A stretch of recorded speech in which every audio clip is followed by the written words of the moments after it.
host, Jim Grant, Edema, OklahomaSquatch, the biggest outlaw of all, Chad Scott, and guess who else? Oklahoma's own Shasta.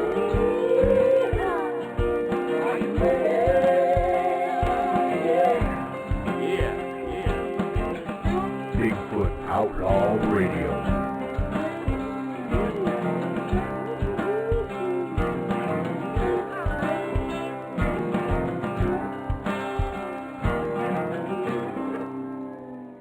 Hello, everybody.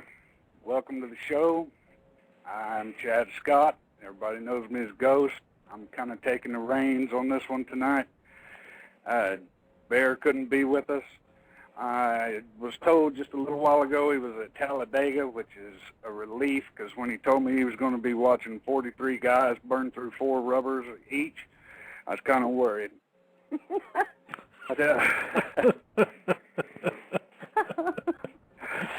You ain't right. Our other hosts here tonight are Shasta, of course. Kelly will be manning the chat room and the phone lines. Matt will be calling in a little while. He's a little tied up at the moment. Our guests tonight are Dan the Man Ricke and Tim Coonbo Baker, a couple of the most underestimated guys in the field. Tonight's show, we're just going to kind of do a roundtable discussion. A little bonus for all the listeners, the phone lines will be open throughout the entirety of the show.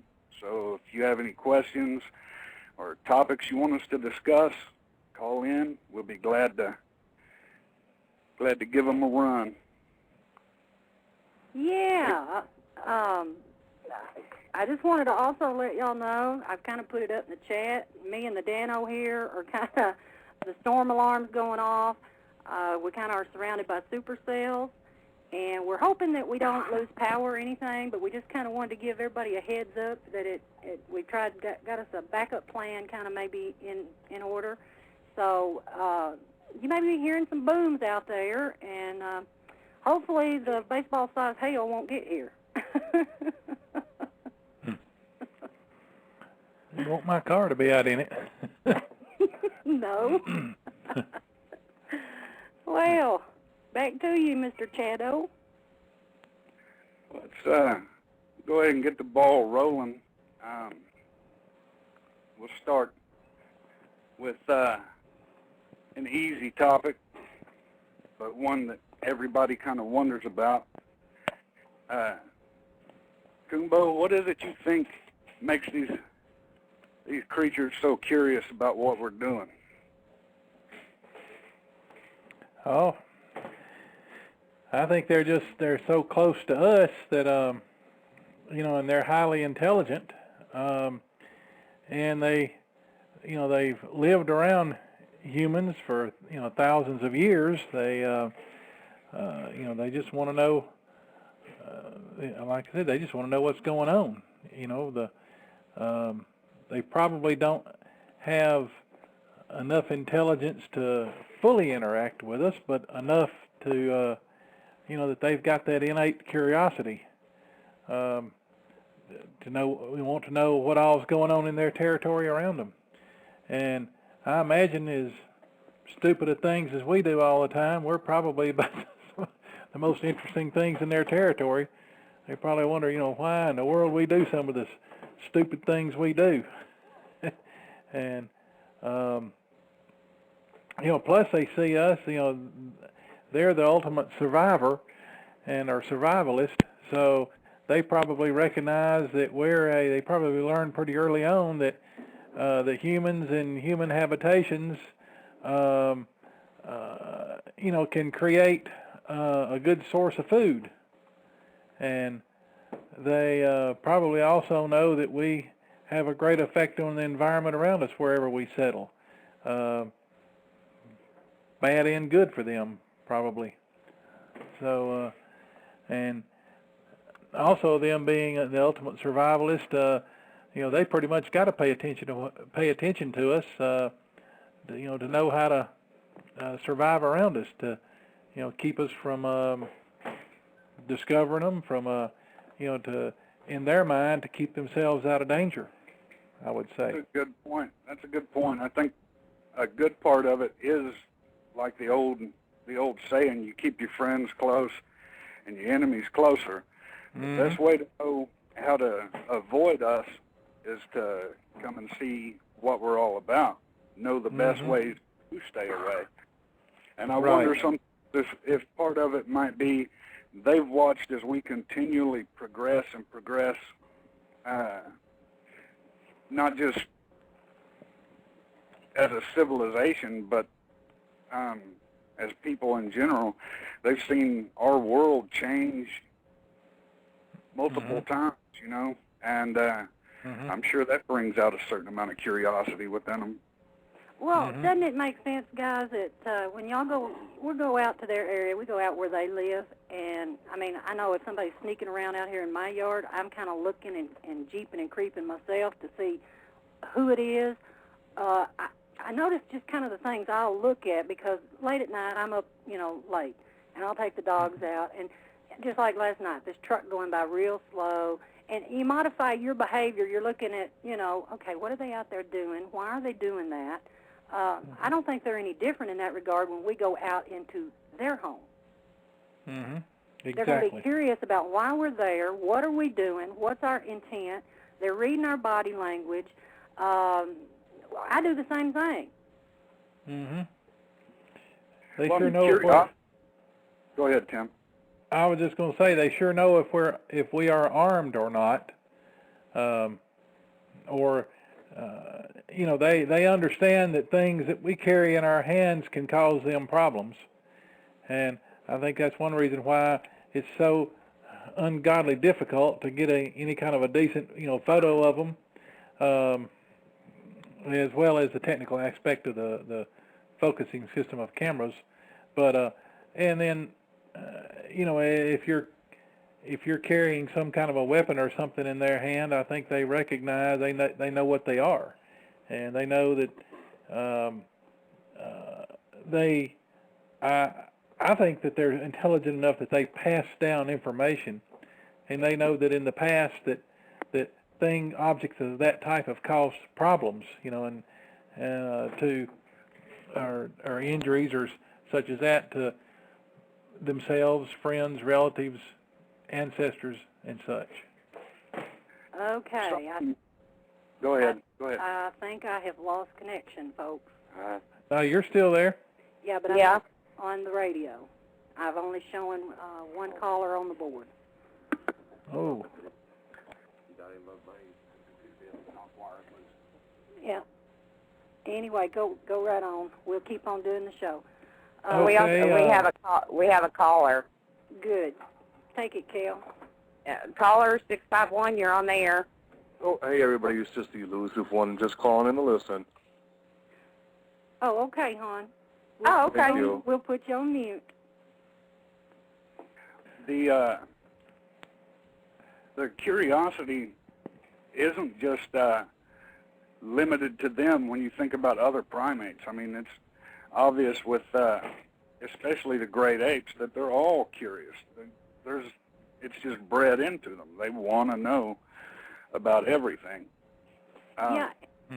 Coonbo, the point he was making about knowing what we have, in our hands and things, I think most would agree that they are as intelligent as our dogs. And I do know this happened today with Dan. Anything he'll pick up in his hand, especially my one dog, they take that as aggression, and they act accordingly. They get aggressive. So you pick up or you aim something at them, I think they may take that as aggression or a threat in the least. Yeah. Well, I think you read the body language. Yeah. Cryptic Squatch has a question in the room that I do see. He said he has a question for me. He says, do you have any idea how they seem to be able to tell if you have a concealed weapon? I believe one way that they know is they see you when you conceal it. I've watched a lot of people get out of their trucks and their vehicles in the field, and they get out and they stick, they stick a pistol in their belt or in a holster or something like that. And I believe that they're watching us a lot closer and a lot sooner than what we realize. So I think that's one of the reasons how they're able to tell if we have a concealed weapon. I think also they probably have a very highly developed sense of smell compared to us, and probably can scent the weapon just like a dog can.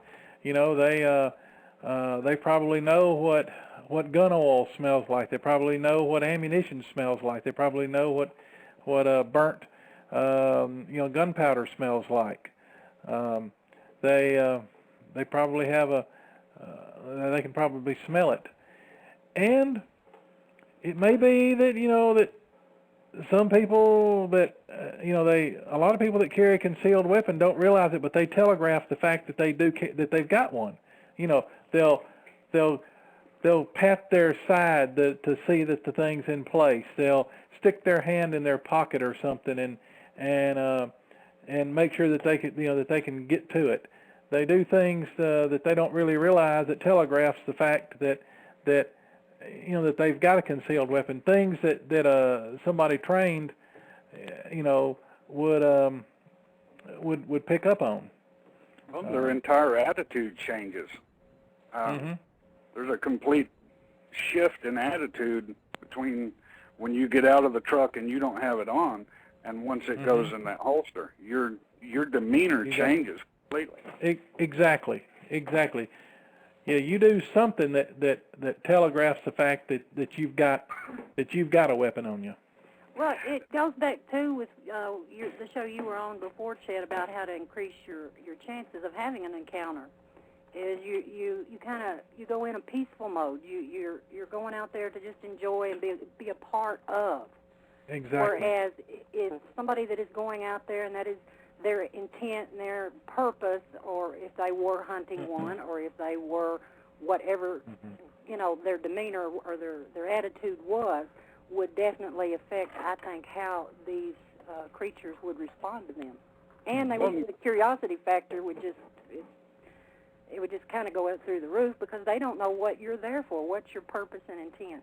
And I think that's what they want to determine first. What's your purpose? What's your intent? Then if you're entertaining enough and harmless enough, then they want to watch you a while. Yeah.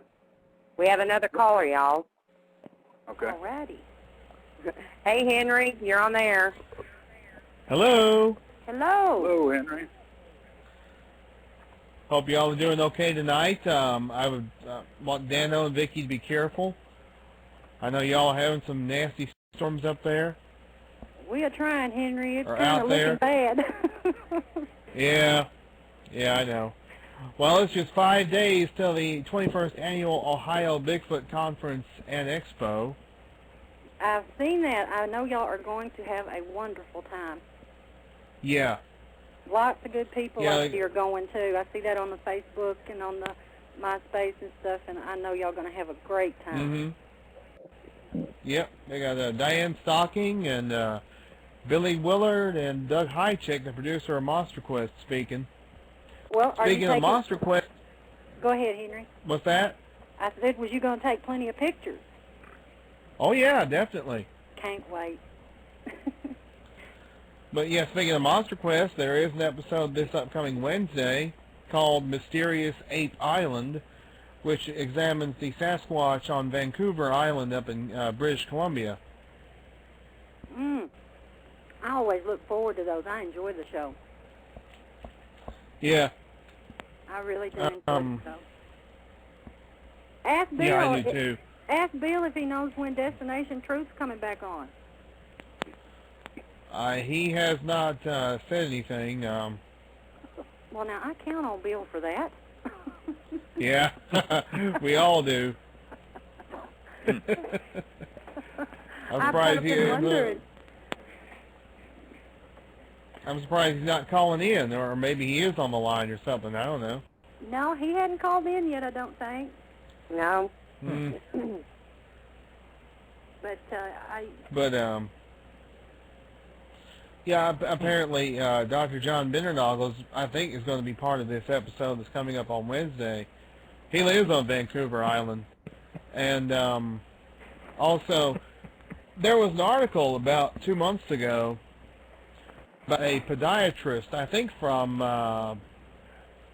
he's from Indiana or somewhere. He went up to Vancouver Island to visit with Dr. Bindernagel and to examine his casts, his footprint casts.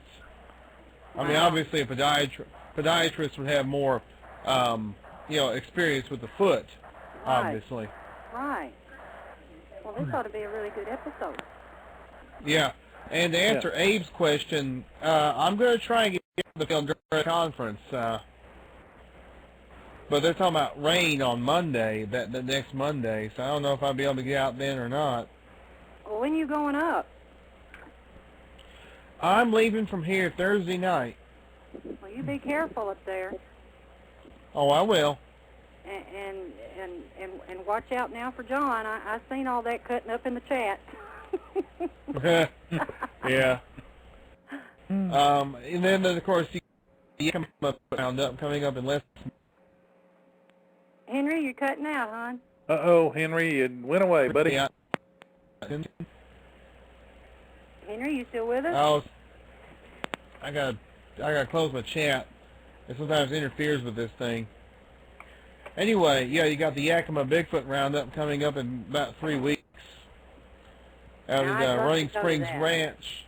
Yeah, at Running Springs Ranch, Natchez, Washington, where, let's see, it's honoring Bob Gimlin, who's speaking, along with John Bindernagel, Jeff Meldrum, trying to think who else. A fellow all the way from Russia, Dmitry Perkolov, Derek Randalls, Scott Nelson, who has been examining the Sierra Sounds for Ron Moorhead. He's going to be there.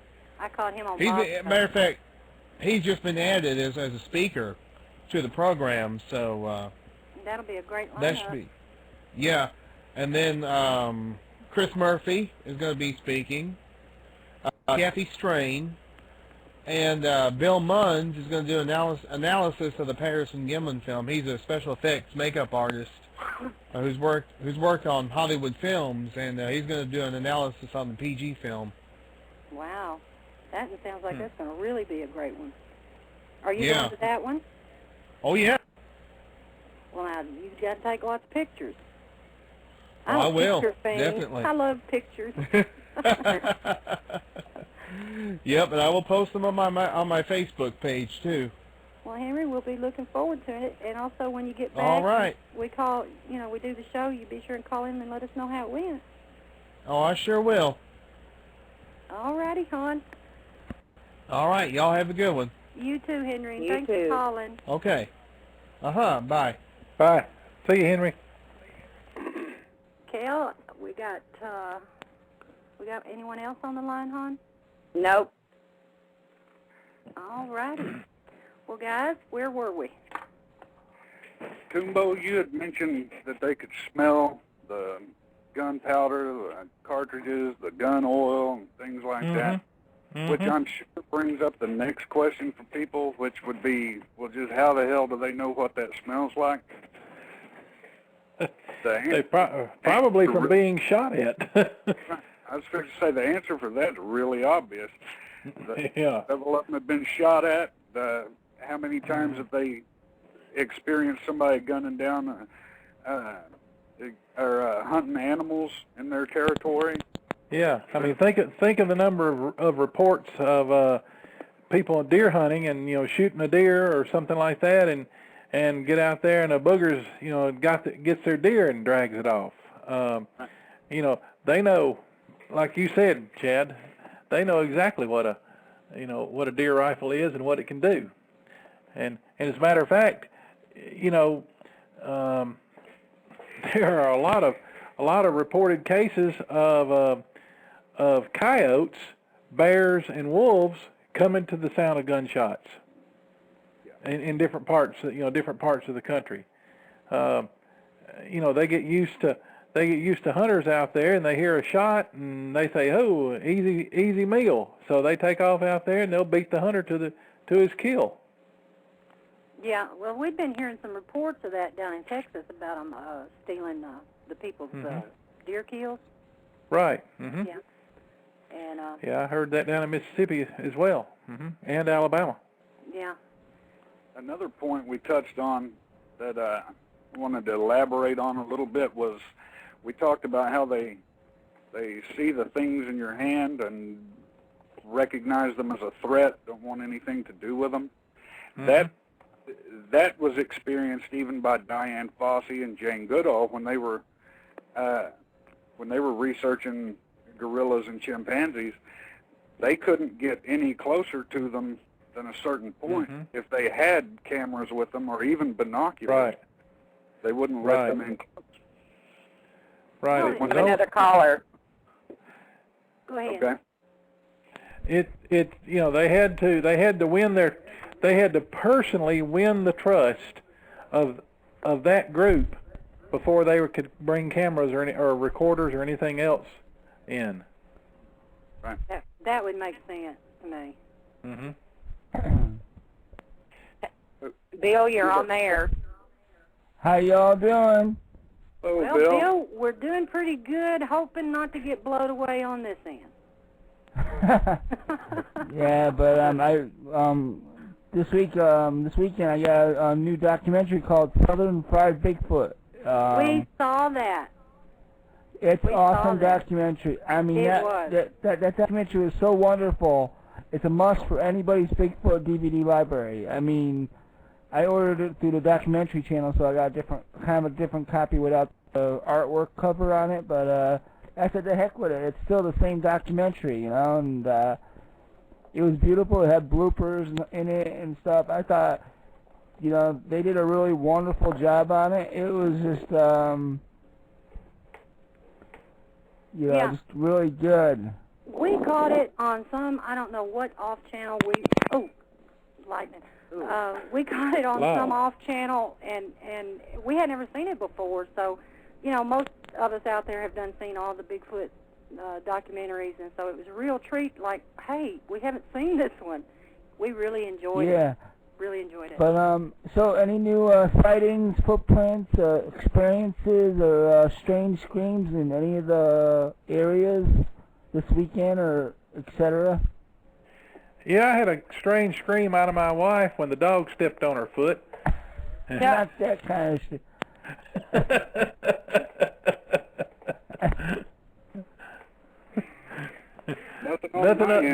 Nothing up here in North Missouri that I've heard of. Okay. I believe Dan might have heard something. Dan? Yes, Randy, our good friend Randy, had called and said something about his mother's house, which had been a scene of previous activity some years back. She come home from church or something and noticed that the screen had been tore off the window, and the inside the house was rather like boxes had been moved around, things had been moved, enough to concern her to call the police and have them come out and check, for footprints and whatever, see if something had been stolen. I guess nothing had been stolen, but just another strange occurrence at this person's house. And I'm looking forward to Monster Quest on Wednesday. I didn't see if they have the trailer for it on YouTube yet and stuff, but that's gonna be a great segment and stuff. Yeah, I'm looking forward. Like I told Henry, I'm looking forward to that. It's always I love watching all of it. Oh yeah, definitely, and in August, everyone into the world, don't let those Georgia hoaxers get to y'all. I mean, if they do something to us, let's be vigilant. Let's not go all bonkers and go be like, flip out. When they do something, hopefully we, are doing something, going to see a good movie or, some wonderful things come out about Bigfoot and stuff like that, like books, documentaries and stuff like that, and You know, maybe those 2 will get, or 3, whatever, go in jail or prison. You know? Yeah. We've already forgot about them.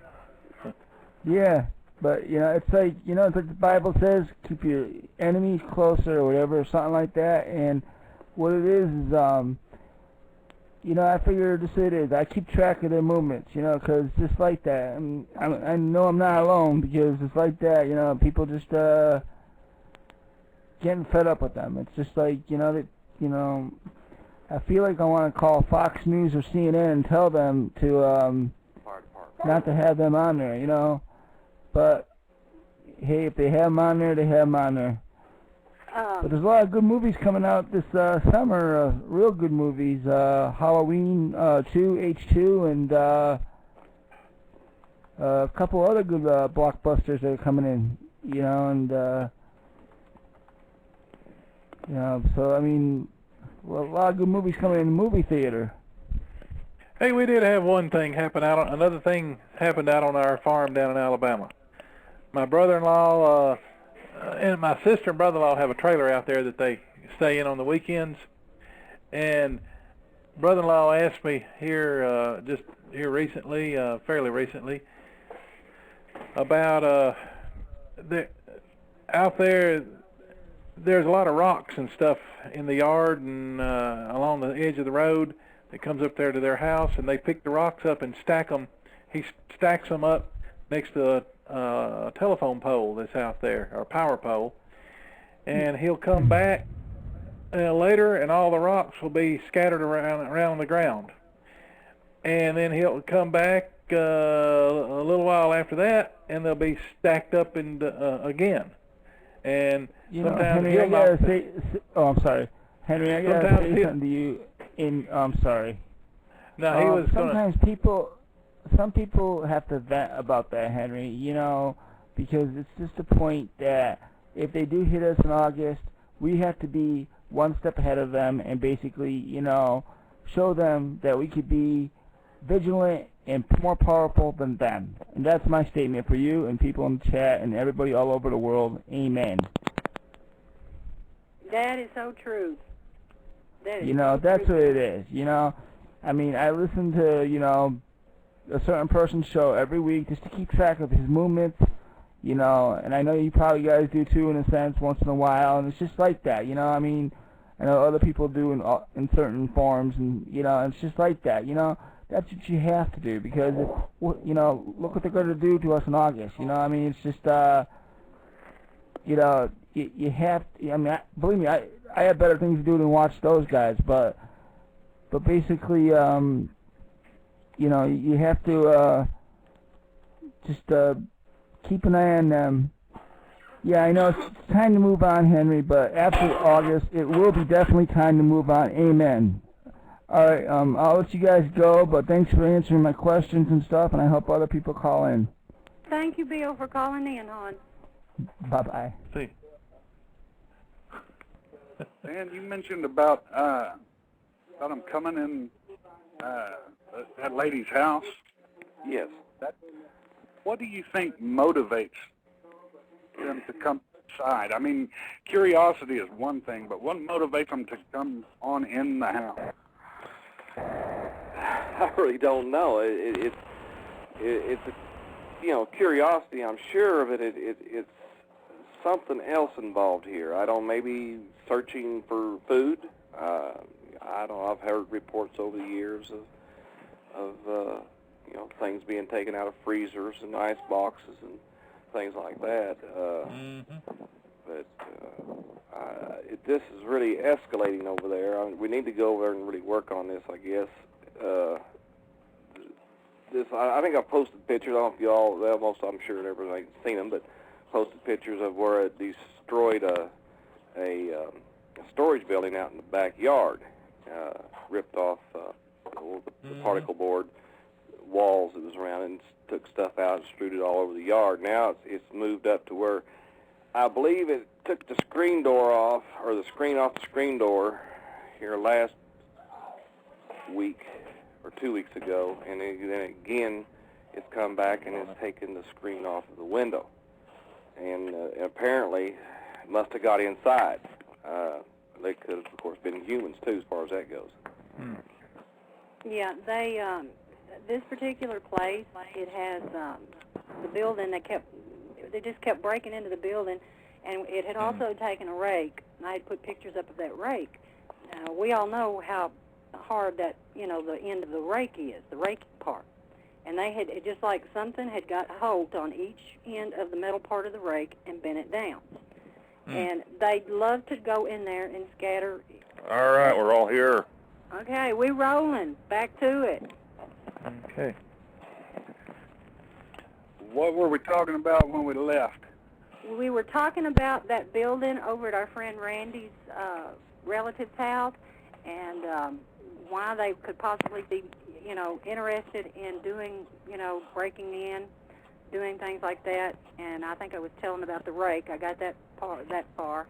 And they were the old junk that was in there, they were just fascinated with that, is what they had told us, it seemed like. And now they tore the screen off of the house, and there was boxes in this room that had been scattered around. Nothing was taken, just I gather rummaged, knocking the boxes around. Just left the whole place in a mess. Yeah. I hadn't had a chance to really talk to Randy yet about it. He had emailed me, and we definitely do want to get over there and get that checked out, because when we checked out the building a few years back, it was very interesting. Oh, this is the same building that got a hole torn into it? Yes, yes, same location. Well, that is weird. I wonder why. I guess maybe they figured they had messed with the building once and not gotten caught. Why not mess with it again? But exactly. That's kind of interesting that they picked that specific target and they're not taking anything out of it. Well, Matt, this is not the building. This is into the main house. Oh. And the main house I itself. forgot part of the other was they hear things walking around up on the roof. I believe Randy said he'd heard something while he was there on the porch. They could hear it walking around up on top of the house, whatever it was. I don't know why he didn't go check it out. I mean, that's what I would have done, but yeah, right. Now, one would assume that if you got one walking around on the roof, it's not one of those 12-foot tall 800-pounders. No. Exactly. So I'm thinking we're going to go back to what I call gangbangers. I mean, for a better description, these younger ones, teenagers, say. Exactly, one of the juveniles. And they're wearing their hat on backwards and baggy pants, and they're kind of hard to control. You know what I'm saying? Mm-hmm. Coming into their own. Yep. Which brings up an interesting question. Is the majority of this curiosity the younger ones? The curiosity that everybody experiences, them coming in, messing with stuff, not just at the houses, but with you when you're camping, whatever. Is the majority of it juveniles, or is it pretty widespread throughout their entire community? I'd say a lot of it is the juveniles. I've always, especially if it's an ongoing thing where somebody lives in an area, or you've made contact with a group in an area. I believe the very first time that you make contact with them, you're probably going to be dealing with the alpha, and after that, they sort of get used to you. The alpha, he ain't got nothing to do with you anymore. He doesn't care, So it's mostly going to be the juveniles and some of the lower level males that'll be messing around you. Just checking things out and poking around, such as that. The alpha's got bigger fish to fry. I've thought about this mighty long and hard. I mean, I've got my Acme 101, from Wile E. Coyote, but I've thought about this.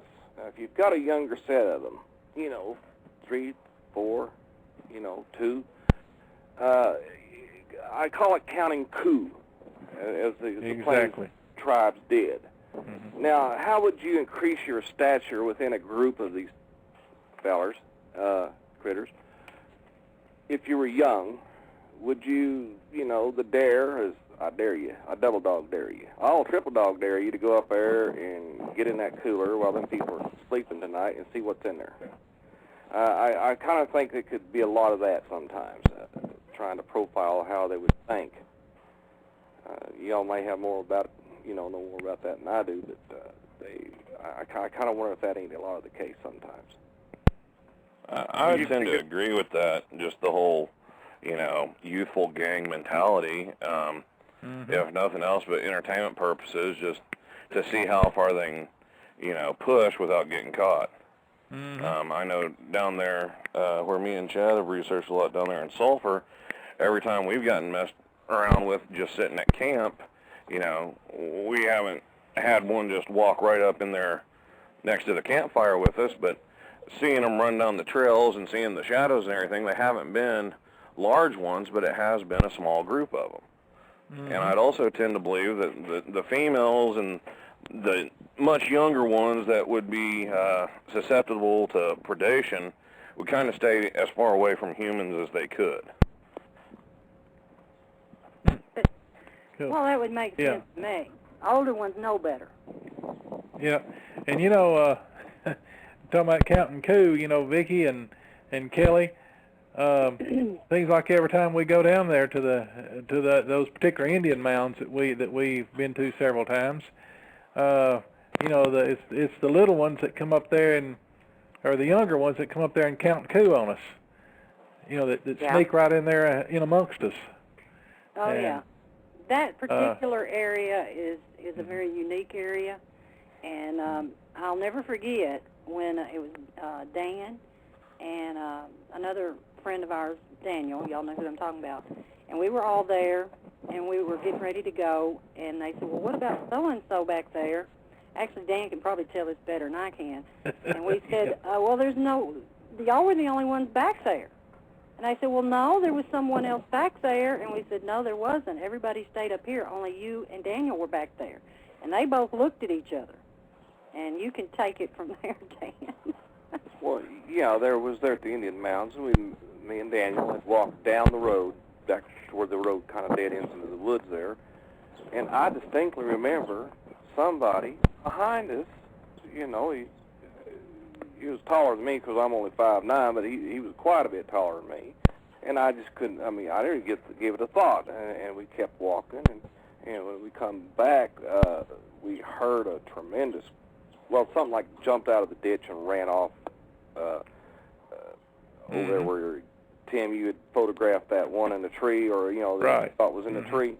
And we got back to there, and it was wondering about who was with us, and me and him was the only one back there. And I don't know if one had come up and walked right behind us as we was walking down that road, or what happened. But I distinctly turned around and glanced back there. Of course, it was pitch dark, and I could see him standing there, and I just didn't give any thought to it and went on. But, I would tend to agree that the majority of the counting coup is the young ones just fooling around. But I also think that it, at times, sends a very clear message. It tells you, look what I can do to you at any time. Think about what I could do if I really wanted to. Exactly. And psychologically, that would also help them with their own nervousness around us.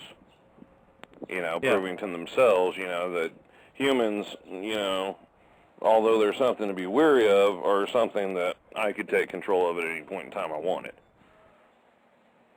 And then there was that happened to you, Matt, down there in Sulphur. That night down there at Squatch Rock. Yeah.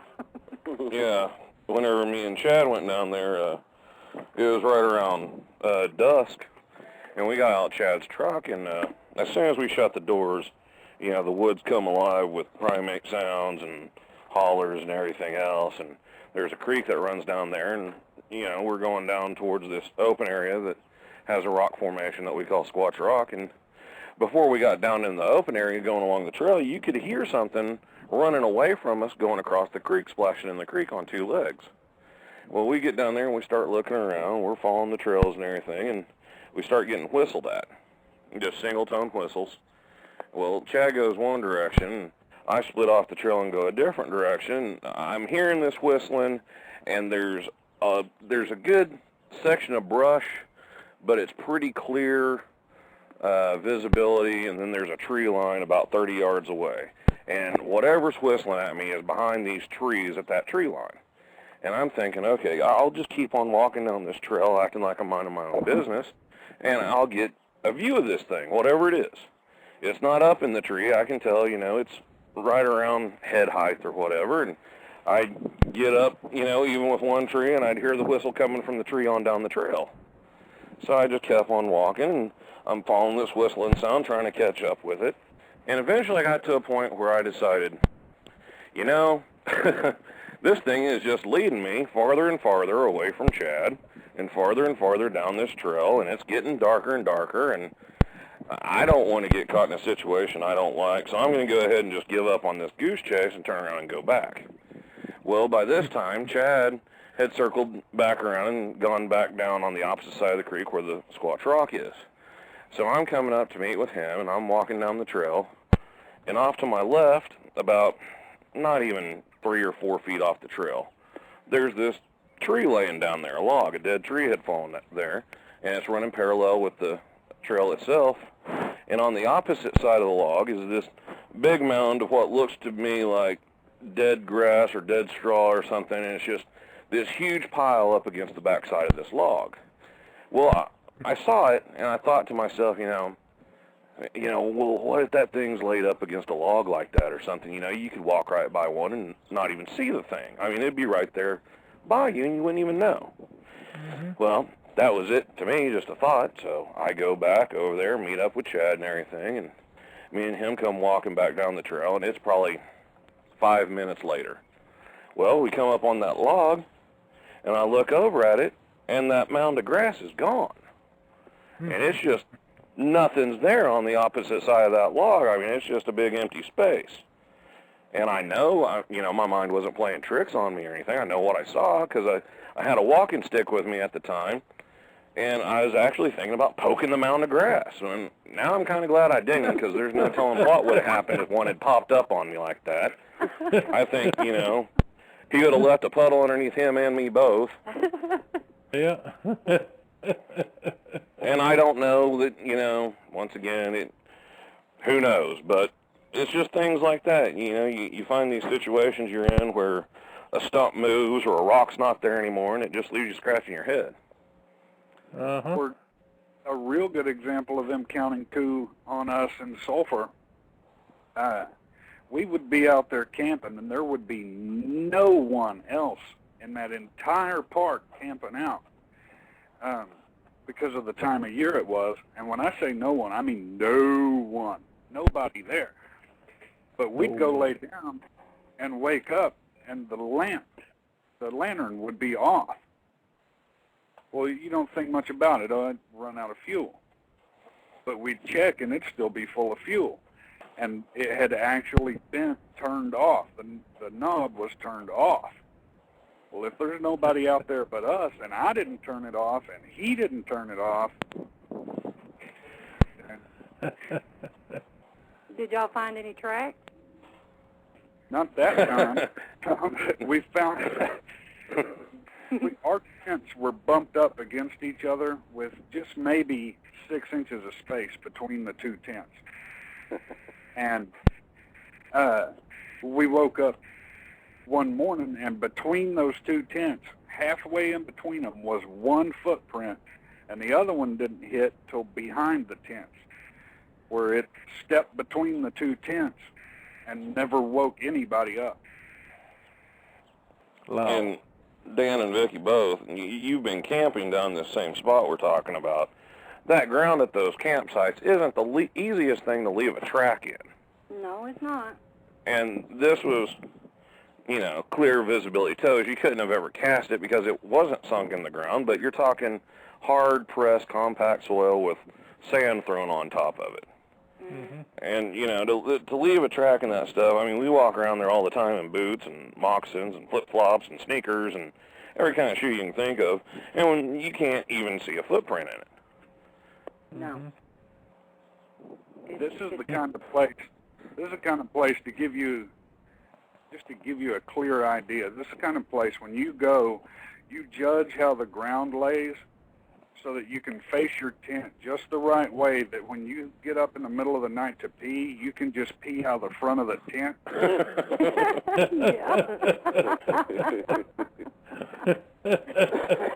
It is a wonderful place to go, or it used to be. Yeah, they're tearing it up. Well, I know Dan, he was at this other area, and I remember they had been out doing what they do, and he had told about he was so tired. It'd been raining, and he just finally said, "I'm give out." So he got in his tent and he passed out, and so take it from there, Dano.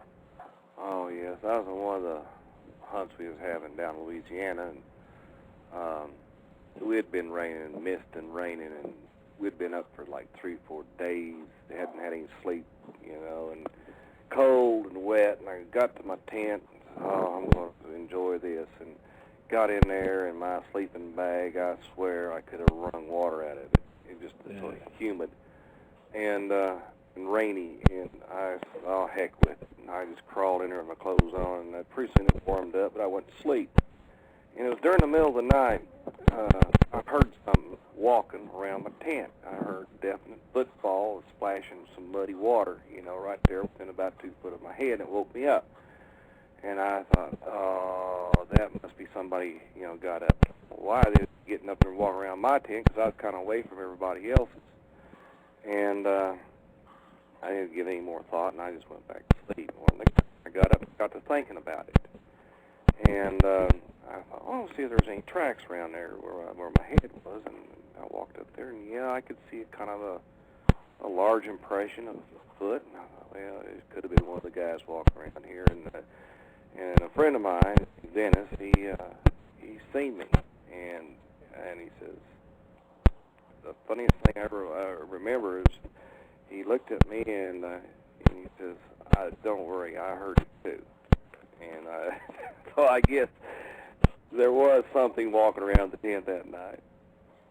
Yeah, I think it's safe to say they do come into your camp at certain times, or maybe not all the time, but there's enough reports and things about them that I would say that they do come into your camp after everybody goes to bed. The problem they have with all of us is that we don't go to bed usually till daylight. Well, that tells me another thing about these creatures is that they feel confident to come in around your tent.